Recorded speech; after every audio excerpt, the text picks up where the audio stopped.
আজকে আরেকটা kitchen tips দিচ্ছি তোমাদেরকে। আদা রসুন লঙ্কা যখন ফ্রিজে রাখবে পিষে অনেক দিনের জন্য, যারা যারা রাখো, আমি তো রাখি, এই যে আদা রসুন কাঁচা লঙ্কা পেশা আছে, এটা পেশা হয়ে যাওয়ার পরে লাস্টে এর মধ্যে সামান্য নুন আর একটু সাদা তেল দিয়ে নিয়ে এটাকে আরেকবার ঘুরিয়ে রাখবে, তাহলে মশলা অনেকদিন ভালো থাকে। এটা দিয়ে আমি আরেকবার চালিয়ে দেব, দেখাচ্ছি। তারপরে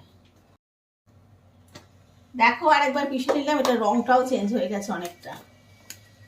এবার এটাকে আমি ডিপ ফ্রিজে রেখে দেবো, 1 মাস ভালো থাকবে আর নিতেও সুবিধা হবে এটা। তো যখনই কোনো মশলা লাগবে তার মধ্যে নুন আর একটু সাদা তেল মিলিয়ে রাখবে। সর্ষের তেলই যার কারণে মানা করছে যে অনেক প্রিপারেশন আছে যেগুলো সর্ষের তেল যায় না, সেগুলো যেটা যাবে, কিন্তু যেই প্রিপারেশনে সর্ষের তেল যায় সেটা তো এটা দেওয়া যায়, কোনো অসুবিধা হয় না। তো এটা হচ্ছে একটা টিপস, নুন আর সাদা তেল। কেমন?